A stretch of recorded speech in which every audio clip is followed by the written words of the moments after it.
Good morning बच्चों। आज कक्षा 10 का सामाजिक विज्ञान भाग 11 लेकर आए हैं। इस भाग में हम लोग देखेंगे जल संसाधन का प्रबंधन कैसे किया जाता है या कैसे किया जा सकता है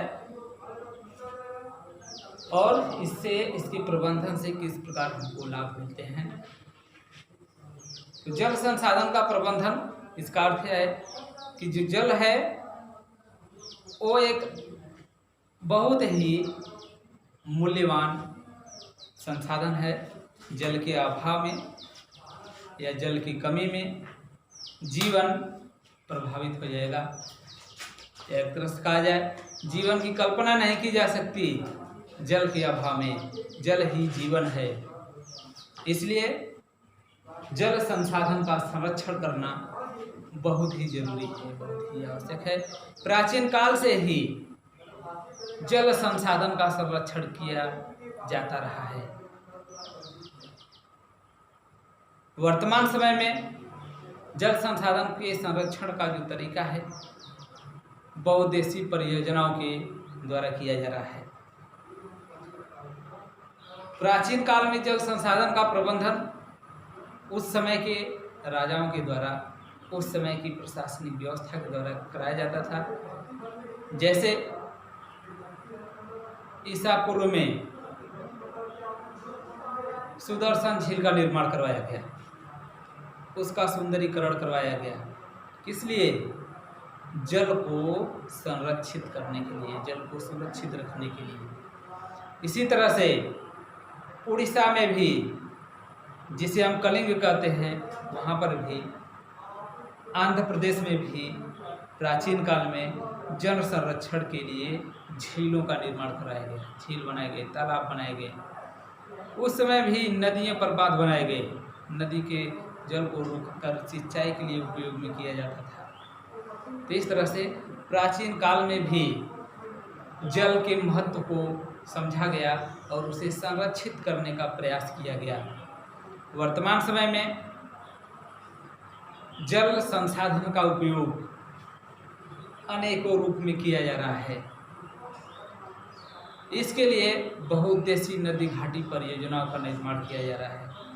अर्थात नदियों के जल को बांध बना करके, रोक करके उसे अनेक प्रकार के से प्रयोग में लाया जा रहा है। जगह जगह भारत में नदियों पर बांध बना करके बहुउद्देशीय परियोजनाओं का निर्माण किया गया है, जिससे भारी मात्रा में जल विद्युत का उत्पादन किया जा रहा है। साथ ही सिंचाई के लिए नहरें भी उनसे निकाली जा रही हैं। बड़े जलाशय में मत्स्य पालन, मछली व्यवसाय, नौकायन, पर्यटन को बढ़ावा देने के लिए तरह तरह के कार्य किए जा रहे हैं।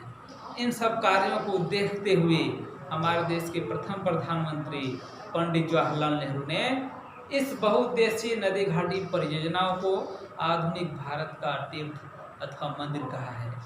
इसलिए ये जो बहुउद्देशीय परियोजनाएं हैं, इनके उद्देश्यों की पूर्ति के लिए अनेक प्रकार के कार्य किए जा रहे हैं। तो आइए देखते हैं नदी घाटी परियोजनाएं। भारत में या हमारे देश में बहुउद्देशीय नदी घाटी परियोजनाओं का शुभारंभ हमारे देश की स्वतंत्रता मिलने के बाद की गई। इसका उद्देश्य प्रमुख रूप से नदी के जल को संग्रहित करना है और उस संग्रहित जल का समुचित प्रबंध विकसित करना है। यानी उस जो संग्रहित जल है उसके लिए समुचित प्रबंधन विकसित करना है। इसी प्रबंधन को ध्यान में रखते हुए या इस नदी घाटी परियोजनाओं को ध्यान में रखते हुए पंडित जवाहरलाल नेहरू ने इसे बड़े ही गर्व के साथ कहा कि ये नदी घाटी परियोजनाएं भारत के तीर्थ और मंदिर हैं। इसके अलावा उन्होंने यह भी कहा कि इससे भारत की कृषि व्यवस्था सुधरेगी, भारत के जो ग्रामीण क्षेत्र है उसकी अर्थव्यवस्था सुधरेगी, साथ ही नगरीय क्षेत्रों की अर्थव्यवस्था भी सुधरेगी। इसके अलावा औद्योगिकरण को बढ़ावा मिलेगा। तो इस तरह से समुचित विकास इस जल प्रबंधन के माध्यम से या इस बहुउद्देशीय परियोजनाओं के माध्यम से किया जा रहा है। अब बहुउद्देशीय नदी घाटी परियोजनाओं का उद्देश्य क्या है, किस उद्देश्य के लिए भाई इस नदी घाटी परियोजनाओं का निर्माण किया गया, तो इसके उद्देश्य बहुत सारे हैं जो यहाँ पर लिखे गए हैं। पहला है विद्युत ऊर्जा का उत्पादन करना, दूसरा है मृदा का संरक्षण करना, तीसरा है बाढ़ पर नियंत्रण लगाना, चौथा है सिंचाई व्यवस्था करना, पांचवा है वृक्षारोपण करना, छठवां है मत्स्य पालन करना, सातवां है जल परिवहन की व्यवस्था करना, आठवां है पर्यटन की व्यवस्था करना, आदि आदि। इसके अलावा और बहुत सारे कार्य हैं भैया, उद्देश्य है इसके। तो आइए देखते हैं जल विद्युत उत्पादन। बहुउद्देशीय नदी घाटी परियोजनाओं के माध्यम से बांध बना करके नदियों के जल को एक सागर के रूप में या एक झील के रूप में जल को एकत्रित कर लिया जाता है और उस जल को वर्षा के द्वारा या उस बांध को वर्षा के द्वारा जब भर दिया जाता है या नदियों के पानी से जब भर लिया जाता है तब उससे जल विद्युत का निर्माण किया जाता है। बड़े बड़े टरबाइनों पर जल विद्युत जल को छोड़ा जाता है जिससे टरबाइन घूमती है और विद्युत का उत्पादन होता है। वर्ष 2005-06 में एक सर्वेक्षण किया गया। 2005 और 6 में सर्वेक्षण किया गया इन परियोजनाओं से कितनी मात्रा में विद्युत उत्पादन किया जाता है। तो एक सर्वेक्षण के अनुसार भारत में 30,000 मेगावाट जल विद्युत का उत्पादन किया जाता है। इससे पहले 37,000 मेगावाट विद्युत उत्पादित किया जाता था, जो 2000 का सर्वेक्षण था। सन 2000 में सर्वेक्षण किया गया, उस समय 37,000 मेगावाट जल विद्युत का उत्पादन होता था और 5-6 में जब सर्वेक्षण किया गया तो देखा गया फिर भी 30,000 मेगावाट जल विद्युत का उत्पादन होता है, जिससे भारत की संपूर्ण जो ऊर्जा है उसका 22% भाग हमको इस बहुउद्देशीय नदी घाटी परियोजनाओं से प्राप्त होता है। इसके अलावा मृदा संरक्षण भी करता है। नदी जल धारा का धीमा कर देना मृदा अपरदन को कम करता है। यानी बांध जो नदियों पर बना दिए जाते हैं, नदियों की धारा को या नदियों की तेज को, उसकी रफ्तार को बांध जो है धीमे कर देते हैं। जब धीमा हो जाता है तो मृदा का अपरदन कम हो जाता है या मिट्टी का कटाव जो है कम हो जाता है। इसलिए बांध जो है मृदा अपरदन में भी को रोकने में भी सहायक होते हैं। इसके अलावा बाढ़ पर नियंत्रण, बड़े बड़े बांध बना दिए जाने से, नदियों पर जब बांध बना दिया जाता है तो नदियों के जब बरसात के दिनों में नदियां जब उफान पर होती हैं तो उसके जल को एक बड़े जलाशय में रोक लिया जाता है, जिससे नदियों के निचले भाग जो हैं वो डूबने से बच जाते हैं। जो अधिक जल रहता है उसको रोक करके बाकी थोड़ा थोड़ा जल करके छोड़ा जाता है, जिससे बाढ़ की जो समस्या है वो काफ़ी नियंत्रित हो चुका है। तो इस तरह से अतिरिक्त जल को बांधों के अंतर्गत रोक करके बाढ़ पर नियंत्रण पा लिया जाता है। इसके अलावा सिंचाई, बांध से बने जो जलाशय हैं उनमें जल को संचित कर लिया जाता है या एकत्रित कर लिया जाता है, रोक लिया जाता है और उस रोके हुए जल को शुष्क मौसम में, गर्मी के दिनों में नदियों की नहरों के माध्यम से दूर खेतों तक पानी पहुंचा दिया जाता है। इस तरह से बांधों से नहरों द्वारा खेतों तक पानी पहुंचा दिया जाता है, जिससे सिंचाई कार्य आसान हो जाता है और फसलों का उत्पादन बढ़ जाता है। इस तरह से बांध जो है सिंचाई के उपयोग में बहुत महत्वपूर्ण भूमिका निभाते हैं। इसलिए जो बहुउद्देशीय नदी घाटी परियोजनाएं हैं वो सिंचाई के द्वारा कृषि उत्पादन में भी भारी वृद्धि के कारण बने हैं। अब वृक्षारोपण, बड़े बड़े जलाशय जब बन जाते हैं तो उस जलाशय के चारों तरफ वृक्षारोपण कर दिया जाता है, मिट्टी के कटाव को रोकने के लिए वृक्षों का आवरण चारों तरफ लगा दिया जाता है, जिससे पारिस्थितिक तंत्र का निर्माण होता है और उस घने वृक्ष में या घने जो वृक्षों का आवरण है या एक तरह का जो वन है, जो जंगल हो जाते हैं, उसमें जंगली जीव जंतुओं का आवास स्थल हो जाता है, जिससे जो हमारा पारिस्थितिक तंत्र है वो संतुलित हो जाता है।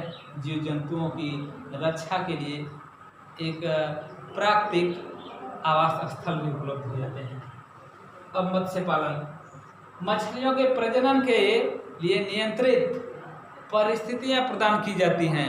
बड़े जलाशय में मछलियों के प्रजनन कार्य हेतु एक नियंत्रित परिस्थिति उत्पन्न की जाती है, जिसके कारण भारी मात्रा में मछलियों का प्रजनन होता है और उस मछलियों को व्यवसाय के रूप में या व्यापार के रूप में प्रयोग में लाया जाता है। इसके अलावा नौकायन के लिए अंतर्देशीय मार्ग भी उपलब्ध करा देता है। इस तरह से जल परिवहन की भी सुविधा प्रदान की जाती है बांधों के द्वारा। इसके अलावा पर्यटन उद्योग को बढ़ावा देता है। हमारा ये जो बहुउद्देशीय नदी घाटी परियोजना है, पर्यटन उद्योग को बढ़ावा देता है। इसके लिए जलाशय का जो निर्माण होता है, उस जलाशय को देखने के लिए पर्यटक वहाँ पर आते हैं और यहाँ पर आकर नौकायन आदि करते हैं, जिससे पर्यटन उद्योग को बढ़ावा मिलता है। तो इस तरह से हम देखते हैं कि नदी घाटी परियोजनाओं से के क्या उद्देश्य हैं, किस उद्देश्य की पूर्ति के लिए इसकी स्थापना की गई है। यह अनेक उद्देश्यों की पूर्ति करता है, इसी कारण इसे बहुउद्देशीय परियोजना कहा गया। यानी एक परियोजना का निर्माण किया गया, लेकिन इस परियोजना से बहुत सारे उद्देश्यों की पूर्ति हो रही है, इसलिए इस परियोजना को ही बहुउद्देशीय नदी घाटी परियोजना कहा जाता है। तो इस परियोजना के बहुत सारे लाभ हैं। इतने सारे लाभ होने के बावजूद कुछ हानियां भी हैं बहुउद्देशीय नदी घाटी परियोजना का, या कहा जाए कुछ प्रतिकूल प्रभाव भी पड़ता है। तो बहुत सारे लाभ होने के बावजूद कुछ प्रतिकूल प्रभाव भी पड़ता है। नदी घाटी परियोजनाओं का मानव जीवन पर कुछ प्रतिकूल प्रभाव भी पड़ता है, जैसे पर्यावरणीय प्रभाव। यानी बहुउद्देशीय नदी घाटी परियोजनाओं के कारण कुछ पर्यावरण प्रभावित होता है। जैसे एक विशाल जलाशय का निर्माण होने की वजह से बहुत भारी मात्रा में वन संपदा इस जल परियोजना में या इस कृत्रिम सागर में एक तरह से कहा जाए डूब जाते हैं। भारी मात्रा में वृक्ष डूब जाते हैं और वो नष्ट हो जाते हैं। साथ ही एक बड़े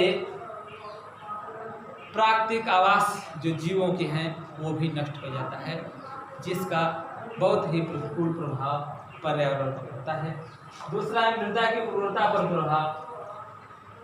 नदी घाटी परियोजनाओं से बाढ़ रुक गए हैं। बाढ़ जब आते हैं तो मृदा का ऊपरी परत उसका तलछट करते हैं, ऊपरी परत को काट करके बहा करके ले जाके मैदानों में फैला देते हैं, जिससे मिट्टी की उर्वरता बढ़ जाती है।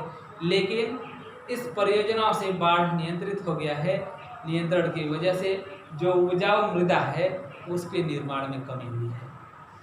अगला है कि समाज पर प्रभाव। बहुउद्देशीय नदी घाटी परियोजनाओं का समाज पर भी प्रतिकूल प्रभाव पड़ा है, क्योंकि जिन क्षेत्रों में यह परियोजनाएं लगाई गई उन क्षेत्रों के जो लोगों के आवास थे, लोगों के रहने के जो स्थान थे, लोगों के जो खेत थे, वो सब जलाशय में डूब गए। एक तरह से लोगों के विस्थापन की समस्या उत्पन्न हो गई। भाई उनके घर द्वार सब जलाशय में डूब गए, तो उनको दूसरे स्थान पर बसने की, उस स्थान को छोड़कर दूसरे स्थान पर जाने की समस्या आ गई। और जाएंगे तो कहाँ उनको खेत मिलेगा, कहाँ कैसी व्यवस्था होगी, ये समस्या समाज पर पड़ने लगा। अगला है कि जलीय जीवों पर प्रभाव। जलीय जीव उस बांध में, उस बांध तक ही सीमित रह गए, जो जलाशय है उसी में रह गए। उनको उस बांध से निकल करके बाहर प्रजनन करने का जो क्षेत्र है, विकसित क्षेत्र है, प्राकृतिक क्षेत्र है, वो नहीं मिल पाता, जिससे उनकी प्रजनन दर जो है कम हो जाती है। इसके अलावा प्रादेशिक जल विवाद, कभी कभी जलाशय जो है प्रादेशिक जल विवाद का कारण बन जाते हैं, या नदियों के पर जो बांध लगा दिए जाते हैं, उस बांध को रोक करके छोड़ा जाता है, या उस बांध को में जल को रोक करके छोड़ा जाता है, जिससे एक प्रदेश दूसरे प्रदेश से जल को लेकर विवाद करने लगता है। इसका उदाहरण हमारे भारत में कई सारे हैं, जैसे कावेरी जल विवाद। दक्षिण भारत में तमिलनाडु और कर्नाटक राज्यों के बीच कावेरी नदी के जल को लेकर के विवाद हो गया है, जो काफ़ी लंबे समय तक है। टिहरी बांध परियोजना का जो है वो भी विवादित रहा। महाराष्ट्र में नर्मदा नदी पर जो बांध बनाया गया वो भी विवाद का कारण बना रहा। तो ये सब विवाद के कारण जो बांध का निर्माण हो रहा है, जो परियोजनाएं बनाई जा रही हैं, काफ़ी अंतर या प्रादेशिक जल विवाद के कारण बन गए हैं। तो हमने देखा कि बहुउद्देशीय नदी घाटी परियोजनाओं से इतने सारे लाभ हैं, और कुछ लाभ है तो कुछ हानियाँ भी हैं। तो अगले क्लास में फिर मिलेंगे, तब तक के लिए धन्यवाद।